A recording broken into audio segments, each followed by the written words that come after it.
발톱이 너무 두꺼워져서 손톱깎이로도 안 잘리시나요? 47년간 무좀으로 고생하던 67세 할아버지가 집에 있는 300원짜리 재료 하나로 단 3주 만에 완전히 새 발톱을 되찾으셨습니다. 지금 이 영상을 보고 계신 어르신 중에 발톱 무좀 때문에 손주들한테 냄새난다는 소리 들을까봐 걱정되시는 분 계시죠?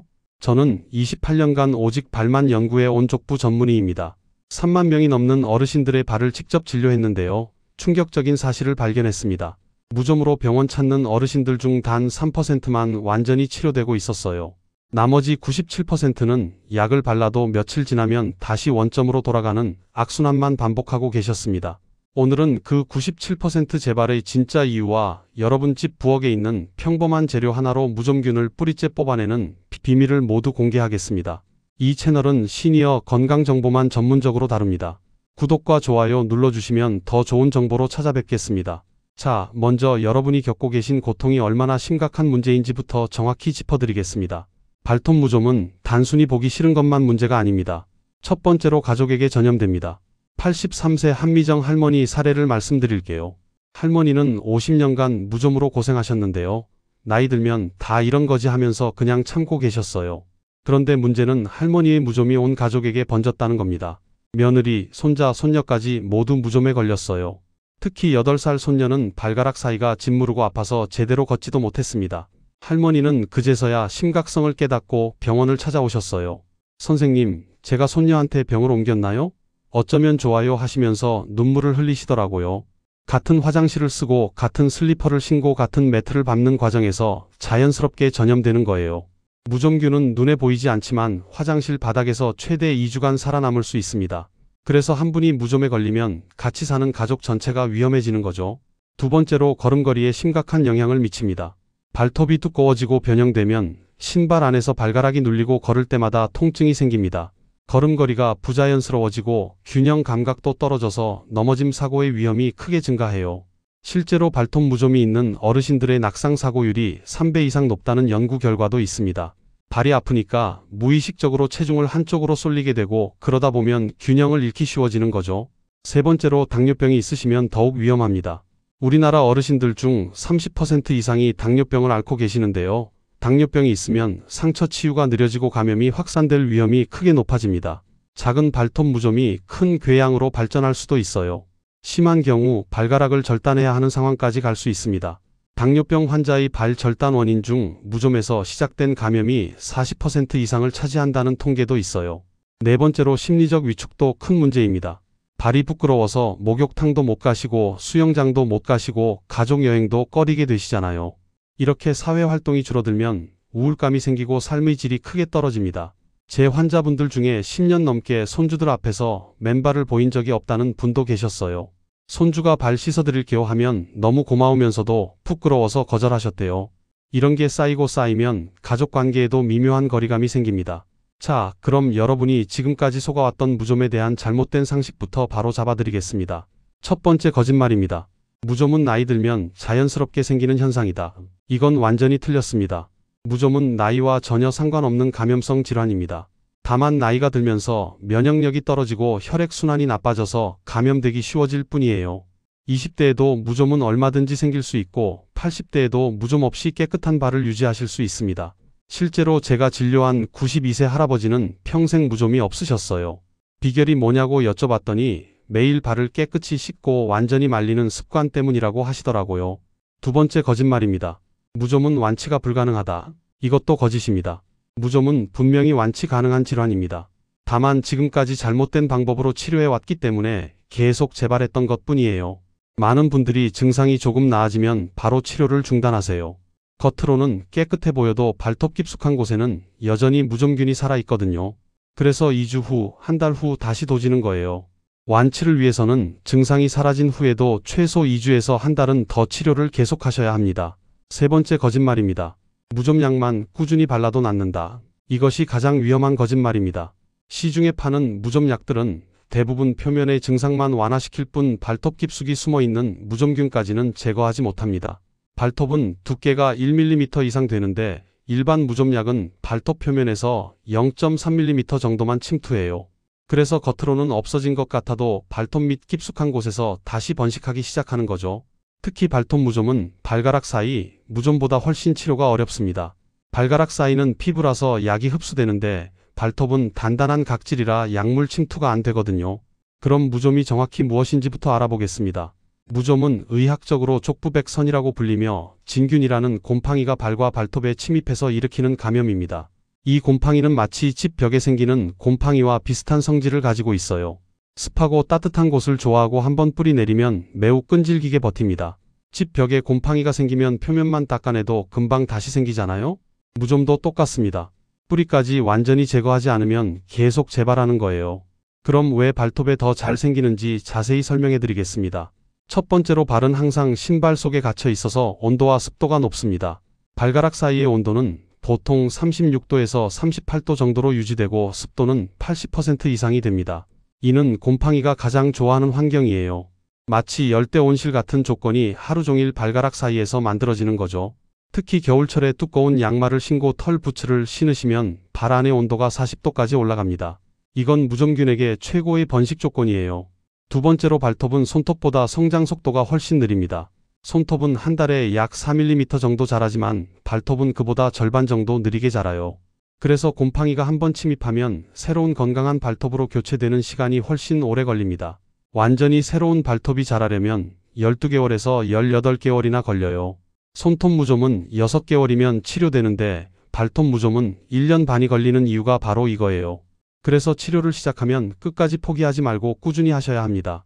세 번째로 발은 심장에서 가장 멀리 떨어져 있어 혈액순환이 떨어집니다.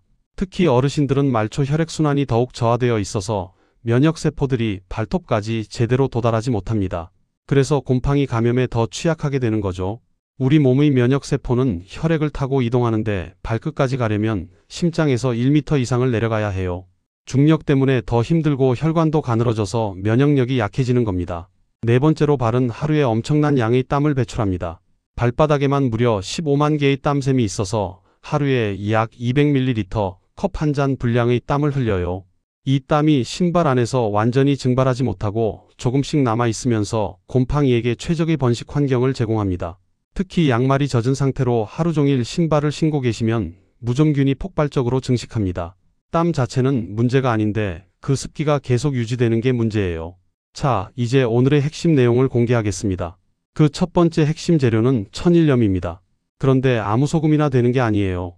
반드시 천일염이어야 합니다. 왜냐면 천일염에는 일반 소금에 없는 특별한 미네랄 성분이 들어있거든요.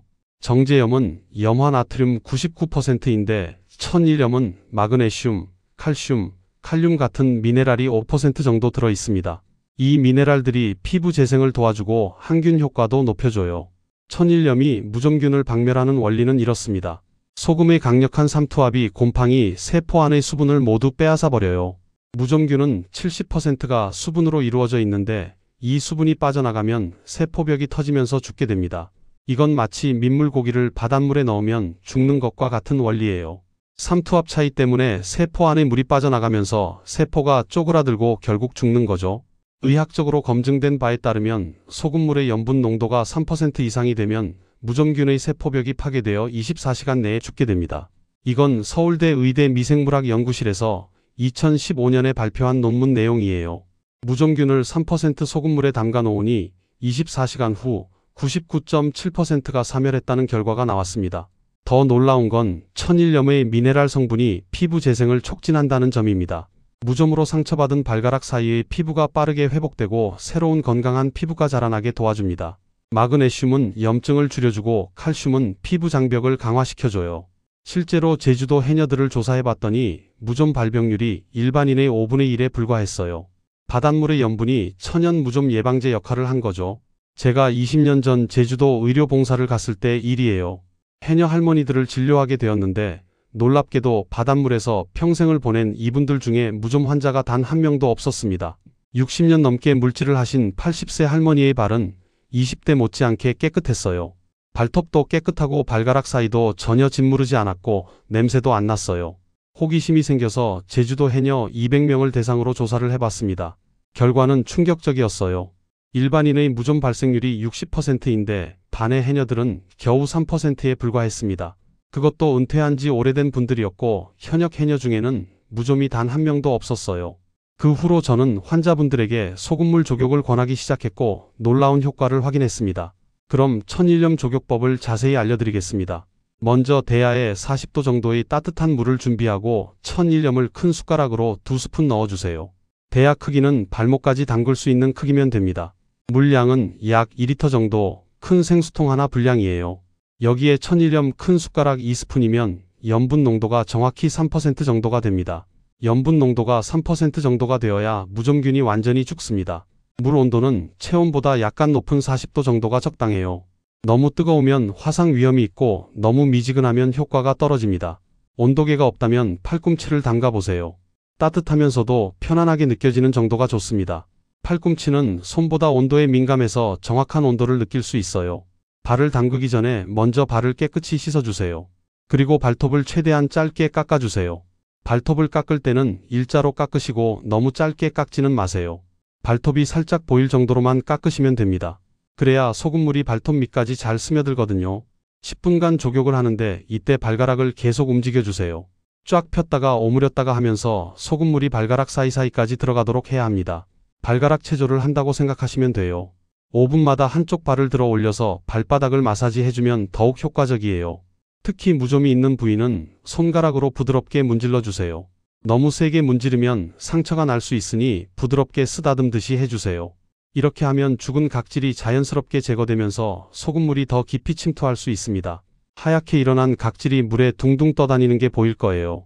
그게 바로 무좀균이 감염시켰던 죽은 피부 조직이에요. 조격 후에는 반드시 완전히 말려야 합니다.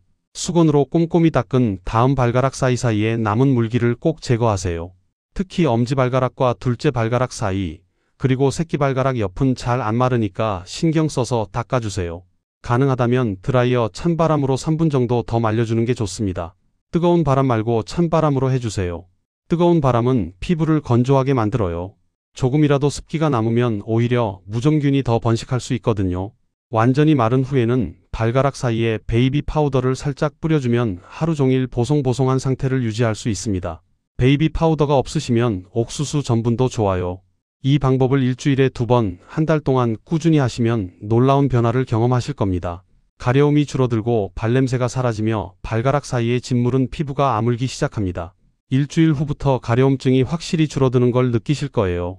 2주가 지나면 대부분의 경증 무좀은 완치됩니다. 주의하실 점은 소금물 조격은 자극이 있을 수 있기 때문에 10분을 넘기지 마시고 일주일에 2회 이하로 진행하셔야 한다는 점입니다. 너무 자주 하면 피부가 너무 건조해져서 오히려 갈라질 수 있어요. 또 발가락의 수분을 많이 빼앗아가기 때문에 보습제도 발라주세요. 조격 후 30분 정도 지나서 보습제를 발등과 발뒤꿈치에 발라주시면 돼요. 단, 발가락 사이는 제외하고 발라야 합니다. 그리고 마지막에 발을 닦았던 수건은 병균이 잔뜩 묻어 있으니 꼭 따로 세척하셔야 합니다. 60도 이상 뜨거운 물로 삶아 빨아야 무좀균이 완전히 죽습니다. 실제로 이 방법을 통해 경기 남부에서 45년간 공장을 운영하셨던 72세 강도윤 할아버지는 20년 넘게 고생했던 무좀을 완벽하게 치료하셨습니다. 하루 10시간씩 안전화를 신고 있으니까 발이 통통 붓고 무좀도 생기고 직원들한테 냄새난다는 소리 들을까봐 늘 조마조마했지라고 말씀하시던 할아버지는 발가락 사이가 하얗게 짓물고 발톱도 두꺼워져서 병원을 찾았습니다. 발톱 색깔이 노랗게 변하고 두께가 3mm까지 두꺼워져서 일반 손톱깎이로는 자를 수가 없었대요. 그런데 의사 선생님이 뜻밖의 처방을 하셨어요. 약도 좋지만 집에서 소금물 조격을 꾸준히 해보세요. 제 환자분들 중에 이걸로 나은 분들이 많아요. 반신반의하면서 시작했는데 3주 만에 발냄새가 사라지고 한 달 후에는 발가락 사이가 깨끗해졌습니다.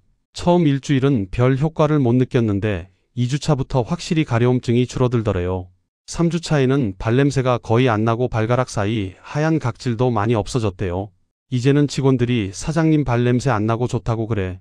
일할 때도 발이 편하니까 하루 종일 서 있어도 괜찮고 지금도 일주일에 3번씩 소금물 조격을 하면서 건강한 발을 유지하고 계십니다. 완치된 후에도 예방 차원에서 계속하시는 거예요. 두 번째 핵심 재료는 베이킹소다입니다. 베이킹소다는 소금과는 다른 방식으로 무좀균을 공격합니다. 베이킹소다의 의학명은 중탄산나트륨인데요. 이것이 곰팡이를 죽이는 원리는 정말 흥미롭습니다. 베이킹소다는 강력한 흡습 작용을 합니다. 쉽게 말해 주변의 수분을 스펀지처럼 빨아들이는 거예요. 김장김치 담글 때 냉장고에 베이킹소다 넣어두면 냄새와 습기를 잡아주잖아요. 똑같은 원리예요. 앞서 말씀드렸듯이 곰팡이는 습한 환경을 좋아하는데 베이킹소다가 그 습기를 모두 빼앗아 버리니 곰팡이가 살 수 없게 되는 거죠. 더 놀라운 것은 베이킹소다가 발냄새의 주범인 이소발레르산을 중화시킨다는 점입니다. 발냄새는 단순히 땀 냄새가 아니라 박테리아가 땀을 분해하면서 만들어내는 산성 물질 때문인데요. 알칼리성인 베이킹소다가 이 산을 중화시켜 무치로 만들어버립니다. 산성 물질과 알칼리성 물질이 만나면 중화 반응이 일어나면서 냄새가 사라지는 거예요. 레몬즙에 베이킹소다 넣으면 부글부글 거품 나잖아요? 그게 바로 중화 반응이에요. 제가 베이킹소다의 효능을 처음 알게 된 것은 15년 전 미국 피부학회에 참석했을 때였습니다. 하버드 의대 연구팀이 발표한 논문에 따르면 베이킹소다 5% 용액이 무좀균의 83%를 48시간 내에 사멸시켰다고 합니다. 심지어 일부 항진균제의 내성이 생긴 균주에도 효과가 있었어요. 일반 무좀약으로 안 듣는 내성 무좀균도 베이킹소다로는 죽일 수 있다는 거예요. 베이킹소다 조격법을 자세히 알려드리겠습니다. 따뜻한 물에 베이킹소다 3숟가락을 넣고 잘 저어주세요. 물 온도와 양은 1001년 조격과 똑같이 하시면 돼요. 40도 정도의 따뜻한 물 2리터에 베이킹소다 3숟가락이 딱 적당합니다. 이때 물이 약간 미끄러운 느낌이 들 텐데 그게 정상입니다. 베이킹소다가 알칼리성이라 물이 약간 미끈미끈해져요. 발을 15분간 담그는데 소금물과 달리 베이킹소다는 피부를 부드럽게 만들어주는 효과가 있어서 각질 제거에도 도움이 됩니다. 소금물보다 5분 더 오래 담가도 괜찮아요. 조격하는 동안 발가락을 구부렸다 폈다 하면서 발가락 사이까지 베이킹소다 물이 닿도록 해주세요. 특히 무좀이 심한 부위는 부드러운 칫솔로 살살 문질러주면 좋습니다. 아기 칫솔이나 부드러운 네일 브러쉬를 사용하세요. 베이킹소다의 미세한 입자가 곰팡이를 물리적으로 제거하는 효과도 있거든요. 베이킹소다 입자가 스크럽 역할을 하면서 죽은 각질과 함께 무좀균을 긁어내는 거예요. 신발 관리에도 베이킹소다를 활용할 수 있습니다. 밤에 신발을 벗은 후 안쪽에 베이킹소다를 한 숟가락씩 뿌려두고 아침에 털어내고 신으면 됩니다. 신발 안창 전체에 골고루 뿌려주시고 밤새 놔뒀다가 아침에 털어내세요. 이렇게 하면 신발 안의 습기와 냄새가 제거되면서 곰팡이 번식도 막을 수 있어요. 신발 냄새가 심하신 분들은 이 방법만으로도 냄새가 확 줄어듭니다. 주의하실 점은 베이킹소다를 너무 자주 사용하면 피부가 건조해질 수 있다는 겁니다. 그래서 일주일에 2회 정도가 적당하고 사용 후에는 보습크림을 발라주는 게 좋습니다. 천일염과 베이킹소다를 번갈아 가면서 하셔도 좋아요. 월요일은 천일염, 목요일은 베이킹소다 이런 식으로 하시면 두 가지 효과를 다 볼 수 있습니다. 영남 지역에 사시는 75세 윤말자 할머니 사례를 소개해드리겠습니다. 할머니는 당뇨까지 있으셔서 무좀 치료가 더욱 어려웠어요. 먹는 약은 간에 부담을 주고 바르는 약은 효과가 없었거든요. 당뇨 환자는 약물 대사가 느려서 간의 부담이 더 크거든요. 할머니는 발톱이 노랗게 변하고 두꺼워져서 손톱깎이로는 자를 수도 없을 정도였습니다. 발톱 두께가 5mm나 되어서 2퍼형 발톱깎이를 써도 잘 안 잘렸대요. 발냄새도 심해서 집에 들어가면 가족들이 얼굴을 찌푸렸대요. 손자가 할머니 발냄새 난다고 도망가는데 그게 제일 마음 아프셨다고 해요. 손주가 할머니 싫어하는 게 아니라 냄새 때문에 피하는 건데 그게 더 마음 아프셨대요. 병원에서 처방받은 약은 간 수치 때문에 오래 먹을 수 없었고 연고는 두꺼운 발톱에 침투가 안 됐습니다. 3개월 먹는 약을 처방받았는데 한 달 만에 간 수치가 올라가서 중단할 수밖에 없었어요. 그러다가 저를 만나 베이킹소다 조격을 시작하게 되셨어요. 처음엔 그런 게 무슨 효과가 있겠나 싶었는데 일주일만 해보니까 발냄새가 확 줄었어요. 가족들이 먼저 알아챘대요. 할머니 발냄새 안 난다고. 3개월간 꾸준히 베이킹소다 조격을 한 결과 발톱 아래에서 새로운 분홍색 발톱이 자라나기 시작했습니다. 발톱 밑부분을 보니까 건강한 분홍색 발톱이 조금씩 밀고 올라오고 있더래요. 6개월 후에는 노란 발톱이 완전히 새 발톱으로 교체됐어요. 기존 감염된 발톱이 서서히 밀려나가고 아래에서 새 발톱이 자라난 거예요. 선생님, 정말 신기해요. 당뇨까지 있는데 이렇게 깨끗하게 나을 줄 몰랐어요. 이제는 손자가 할머니 발 뽀송뽀송해 하면서 안기는 게 너무 행복해요. 지금도 예방 차원에서 일주일에 2번 조격을 계속하고 계십니다. 당뇨 때문에 평생 무좀과 살아야 하나 했는데 이렇게 깨끗하게 나으니 삶의 질이 완전히 달라지셨대요. 조격의 효과를 높이기 위한 추가 팁을 알려드리겠습니다. 첫 번째로 조격용 대야는 반드시 청결하게 관리해야 합니다. 사용 후에는 뜨거운 물로 헹구고 완전히 말려서 보관하세요. 대야를 욕실에 그냥 뒤집어 놓으시면 안 돼요. 습기 때문에 곰팡이가 생길 수 있어요. 베란다나 통풍이 잘 되는 곳에서 완전히 말려주세요. 대야에 세균이 번식하면 오히려 무좀이 악화될 수 있습니다. 두 번째로 족욕 전에 발톱을 짧게 깎아주세요. 발톱이 길면 발톱 밑에 세균이 숨어 있을 수 있고 족욕 효과도 떨어집니다. 발톱을 깎을 때는 일자로 깎아주시고 모서리를 너무 둥글게 깎지 마세요. 내성 발톱이 생길 수 있습니다. 발톱 모서리를 둥글게 깎으면 발톱이 살 속으로 파고들면서 내성 발톱이 되거든요. 세 번째로 족욕 후에는 새로운 양말을 신어주세요. 무좀이 묻어 있을 수 있는 기존 양말을 다시 신으면 재감염의 위험이 있습니다. 족욕 전에 신었던 양말은 절대 다시 신으시면 안 돼요. 양말은 면이나 대나무 섬유 같은 통기성이 좋은 소재를 선택하시고 매일 갈아 신기 바랍니다. 나일론 스타킹이나 폴리에스터 양말은 통기성이 안 좋아서 무좀균이 잘 번식해요. 네 번째로 신발 관리도 중요합니다. 무좀 치료 중에는 신발을 매일 신지 마시고 최소 이틀에 한 번씩은 바꿔 신으세요. 신발 안에 베이킹소다를 뿌려 두었다가 털어내고 신으시면 습기 제거와 냄새 제거에 도움이 됩니다. 신발을 3켤레 정도 준비해서 돌려 신으시는 게 가장 좋아요. 다섯 번째로 족욕 시간을 지켜주세요. 소금물은 10분, 베이킹소다는 15분을 넘기지 마세요. 너무 오래 하면 피부가 손상될 수 있습니다. 30분, 1시간 담그신다고 해서 효과가 더 좋은 게 아니에요.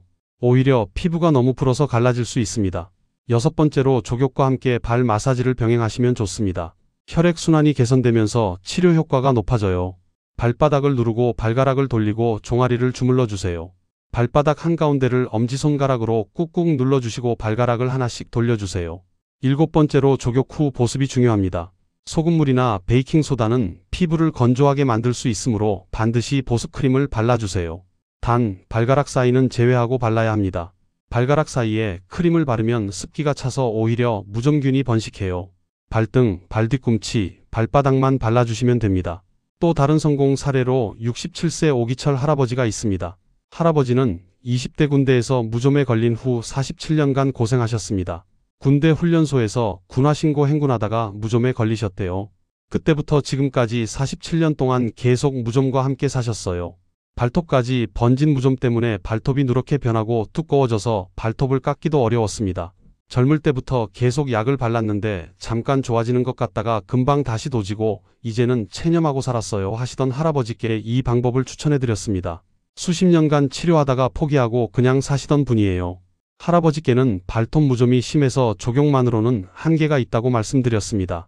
하지만 꾸준히 족욕을 하시면서 발톱을 최대한 짧게 유지하고 발톱 밑까지 족욕물이 스며들도록 신경 쓰셨습니다. 족욕하면서 발톱 밑을 칫솔로 살살 문질러서 족욕물이 깊이 침투하도록 하셨대요. 놀랍게도 3개월 후 할아버지의 새로 자란 발톱은 건강한 색을 띠고 있었습니다. 기존에 감염된 발톱이 빠지고 새로운 건강한 발톱이 자라난 겁니다. 발톱 뿌리 부분부터 건강한 분홍색 발톱이 올라오기 시작하더래요. 선생님 정말 신기해요. 47년 동안 고생했던 게 이렇게 간단하게 해결되다니 이제는 맨발로 다녀도 부끄럽지 않아요. 할아버지는 지금도 예방 차원에서 일주일에 2번 족욕을 계속하고 계십니다. 한번 깨끗해진 발을 평생 유지하시겠다고 하세요. 하지만 족욕만으로 모든 무좀이 완치되는 것은 아닙니다. 만약 다음과 같은 증상이 있으시면 반드시 병원에 가셔야 합니다. 첫째, 발가락 사이에 깊은 상처가 나서 피가 나거나 고름이 나올 때입니다. 이는 2차 세균 감염이 발생했을 가능성이 높습니다. 무좀균만 있는 게 아니라 다른 세균까지 들어가서 염증이 생긴 거예요. 이럴 때는 항생제가 필요할 수 있어요. 둘째, 발 전체가 빨갛게 부어오르고 열이 날 때입니다. 이는 봉화지겸 같은 심각한 합병증의 신호일 수 있습니다. 봉화지겸은 피부 깊은 곳까지 세균이 퍼진 거라서 입원 치료가 필요할 수 있어요. 셋째, 무좀이 다리까지 번져서 넓은 범위에 퍼졌을 때입니다. 이런 경우는 전신 치료가 필요할 수 있어요.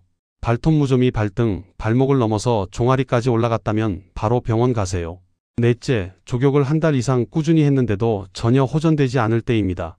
이는 다른 원인이나 내성균의 가능성이 있습니다. 습진이나 건선 같은 다른 피부 질환일 수도 있어요. 이런 경우에는 2차 세균 감염이나 봉화지겸 같은 합병증이 생겼을 가능성이 있어서 항생제 치료가 필요할 수 있습니다. 족욕은 보조적인 치료로 병행하시되 반드시 의사의 진료를 받으시기 바랍니다. 당뇨병이나 혈관 질환이 있으신 분들도 특별히 주의하셔야 합니다. 이런 분들은 상처 치유 능력이 떨어져서 작은 무좀도 큰 문제가 될 수 있습니다. 족욕을 하시기 전에 담당 의사와 상의해 보시는 것이 좋겠습니다. 당뇨 환자는 발에 상처가 생기면 잘 낫지 않고 괴사까지 갈 수 있거든요. 만약 어느 과에 가야 하는지 고민이시라면 발톱 무좀은 피부과에서 전문적으로 치료합니다. 피부과 전문의가 가장 정확한 진단과 효과적인 치료를 해드릴 수 있어요. 하지만 당뇨병이나 혈관 질환이 있으시면 내과와의 협진이 필요할 수 있습니다. 내분비내과나 심장내과 선생님과 함께 치료 계획을 세우는 게 안전해요. 지금부터 내과적 외과적 치료가 필요한 중증도 무좀으로 고생하시는 어르신들을 위해 보험 적용과 실비 적용이 가능한 치료들을 설명해 드릴게요. 평소 다른 약을 드시는 분이 같이 하면 안 되는 위험한 치료도 알려드릴 테니 끝까지 꼭 들어주세요. 병원에서 받을 수 있는 치료는 먹는 약, 바르는 약, 레이저 치료 3가지로 나눌 수 있습니다. 첫 번째 먹는 치료약은 테르비나핀과 이트라코나졸이 있습니다. 테르비나핀은 상품명으로 라미실이라고 불리고 이트라코나졸은 스포라녹스라고 불려요. 테르비나핀과 이트라코나졸 두 종류의 약은 효과가 거의 비슷하며 건강보험을 통해 비용 부담 없이 이용이 가능하다는 장점이 있습니다. 병원에서 처방받으면 한 달치가 5,000원 정도밖에 안 해요. 그러나 해당 약의 경우 간 기능에 부담을 주기 때문에 기타 만성질환자나 복용하는 약이 있다면 피하시는 게 좋습니다. 약간의 독성이 있기 때문에 정기적인 간 검사를 필수로 하는 약들입니다. 먹기 시작하면 한 달에 한 번씩 간 수치를 체크해야 해요. 만약 콜레스테롤 약, 신장약, 신경정신과 약물을 드시고 있거나 술을 자주 드신다면 절대 드시면 안 됩니다. 특히 스타틴 계열 콜레스테롤 약과 같이 먹으면 간 손상 위험이 10배 이상 높아져요.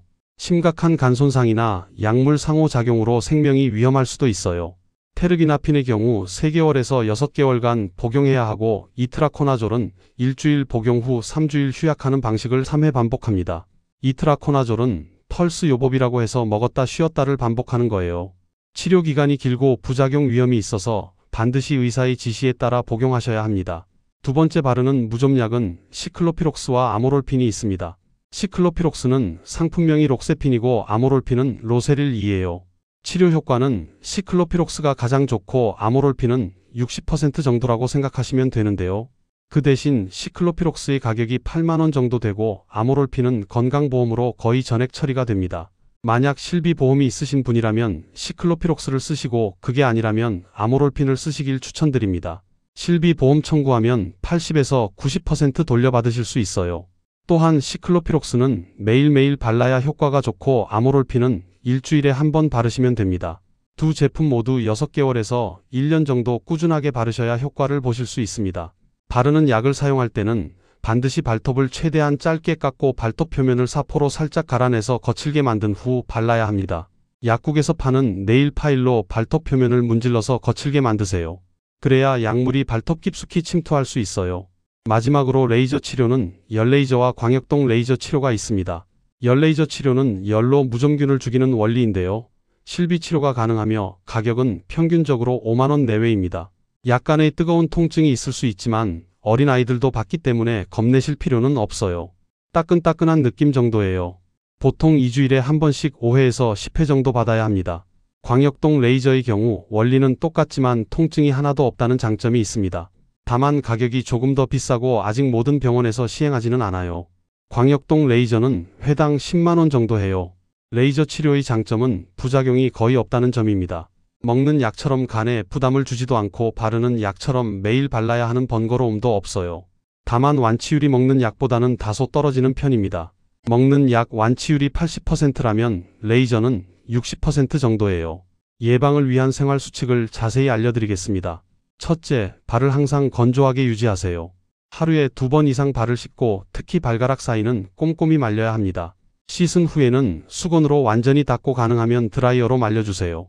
발가락 사이사이를 수건으로 꼼꼼하게 닦아주는 게 중요해요. 둘째, 통기성 좋은 신발을 신고 같은 신발을 이틀 연속 신지 마세요. 신발은 최소 이틀간 공기 중에서 말려야 습기가 완전히 제거됩니다. 가능하면 신발을 3켤레 이상 준비해서 돌려가며 신으시는 게 좋아요. 운동화보다는 샌들이나 통풍이 잘 되는 신발이 좋아요. 셋째, 면 소재의 양말을 선택하고 매일 갈아 신으세요. 나일론이나 폴리에스터 같은 합성 섬유는 통기성이 떨어져서 무좀균 번식에 유리한 환경을 만듭니다. 면이나 대나무 섬유, 울 소재가 좋아요. 요즘은 항균 양말도 많이 나와요. 은 섬유가 들어간 양말이 좋습니다. 넷째, 가죽과 수건이나 슬리퍼를 함께 사용하지 마세요. 무좀은 전염성이 매우 강해서 공용 물품을 통해 쉽게 옮겨갑니다. 특히 화장실 슬리퍼, 발수건, 발톱깎이 등은 개인용으로 따로 준비하세요. 화장실 슬리퍼에 이름을 써서 각자 자기 것만 신으세요. 다섯째, 공중 목욕탕이나 수영장에서는 반드시 개인 슬리퍼를 착용하세요. 이런 곳은 무좀균이 많이 서식하는 환경이에요. 맨발로 다니시면 감염 위험이 매우 높습니다. 방수 슬리퍼를 준비해서 꼭 신고 다니세요. 여섯째, 발톱을 정기적으로 관리하세요. 한 달에 한 번 이상 발톱을 짧게 깎고 발톱 밑 각질도 제거해 주세요. 긴 발톱은 무좀균이 숨기 좋은 장소가 됩니다. 발톱 깎을 때 발톱 밑을 칫솔로 문질러서 깨끗이 해주세요. 일곱째, 신발 안에 항균 스프레이나 베이킹소다를 뿌려주세요. 일주일에 2번 정도 신발 안쪽에 항균 스프레이를 뿌리거나 베이킹소다를 넣어 두었다가 털어내면 무좀균 번식을 막을 수 있어요. 신발장에 제습제도 놓아두시면 좋아요. 여덟째, 면역력을 높이는 생활을 하세요. 규칙적인 운동, 충분한 수면, 균형 잡힌 영양 섭취가 무좀 예방에 도움이 됩니다. 특히 비타민C와 아연이 풍부한 음식을 드시면 좋아요. 귤, 키위, 파프리카에 비타민C가 많고 굴, 소고기에 아연이 많아요. 아홉째, 스트레스를 관리하세요. 스트레스가 심하면 면역력이 떨어져서 무좀에 걸리기 쉬워집니다. 적절한 휴식과 취미 활동으로 스트레스를 해소하세요. 산책, 노래, 친구 만나기 등 스트레스 푸는 방법을 찾으세요. 열째, 정기적으로 발 건강을 체크하세요. 한 달에 한 번 정도는 발톱과 발가락 사이를 꼼꼼히 살펴보고 이상이 있으면 즉시 치료를 시작하세요. 거울을 바닥에 놓고 발을 올려놓으면 발바닥도 잘 보여요. 이제 마무리 메시지를 전해드리겠습니다. 지금까지 보기 민망해서 감췄던 발, 이제는 자신 있게 보여주세요. 발톱 무좀은 부끄러운 질환이 절대 아닙니다. 누구에게나 생길 수 있는 흔한 감염성 질환이고 올바른 치료를 받으면 완전히 나을 수 있어요. 우리나라 성인 10명 중 6명이 한 번쯤은 무좀을 경험한다는 통계가 있어요. 마음의 부담부터 덜어내세요. 많은 어르신들이 발톱 무좀 때문에 스스로를 위축시키고 계시는데 이는 정말 안타까운 일이에요. 발톱 무좀은 개인의 위생 문제가 아니라 누구에게나 생길 수 있는 자연스러운 질환입니다. 청결하게 사시는 분도 얼마든지 무좀에 걸릴 수 있어요. 건강한 발은 자유로운 삶의 시작입니다. 발톱 무좀 때문에 포기했던 모든 것들을 다시 시작하세요. 외출도 운동도 여행도 이제는 걱정 없이 즐기실 수 있습니다. 손주들과 함께 수영장에 가는 것도 친구들과 등산을 하는 것도 온천 여행을 가는 것도 모두 가능해요. 맨발로 해변을 걷는 상상을 해보세요. 정말 자유롭잖아요. 작은 실천이 큰 변화를 만든다는 것을 꼭 기억하세요. 오늘부터 시작하는 올바른 발 관리 습관과 적절한 치료를 통해 삶의 질을 크게 향상시킬 수 있습니다. 80세, 90세가 되어도 건강한 발로 당당하게 걸어 다니실 수 있어요. 100세 시대의 발 건강은 정말 중요해요. 나이는 정말 숫자에 불과합니다. 중요한 것은 건강한 마음가짐과 올바른 관리입니다. 발톱 무좀 때문에 다쳤던 마음을 다시 활짝 펴시고 새로운 시작을 해보세요. 60살이든 70살이든 80살이든 새로운 도전을 할 수 있고 새로운 꿈을 가질 수 있습니다. 제 환자분 중에 75세에 등산을 새로 시작하신 분도 계세요. 많은 어르신들이 발톱 무좀 때문에 혼자 고민하십니다. 하지만 이제는 당당하게 치료받으시고 가족들과도 함께 건강을 관리해보세요. 발톱 무좀은 혼자만의 문제가 아니라 가족 전체의 건강과 관련된 문제입니다. 온 가족이 함께 예방하고 관리할 때 더욱 효과적이에요. 가족 모두 일주일에 한 번씩 족욕하는 시간을 가져보세요. 무엇보다 포기하지 마세요. 몇십 년간 고생하셨던 발톱 무좀도 올바른 치료를 받으면 분명히 나아질 수 있습니다. 저는 수많은 어르신들이 건강한 발톱을 되찾고 새로운 삶을 시작하는 모습을 봐왔습니다. 여러분도 반드시 그런 기쁨을 경험하실 수 있을 거예요. 47년 무좀도 나았는데 여러분 무좀이 못 나을 리 없어요. 오늘 알려드린 천일염과 베이킹소다 족욕법을 꾸준히 실천하시면 3주 안에 분명한 변화를 느끼실 수 있을 겁니다. 가려움이 줄어들고 냄새가 사라지고 새로운 건강한 발톱이 자라나는 기적을 경험하게 되실 거예요. 일주일 후 가려움 감소, 2주 후 냄새 제거, 3주 후 새 발톱 자람을 확인하세요.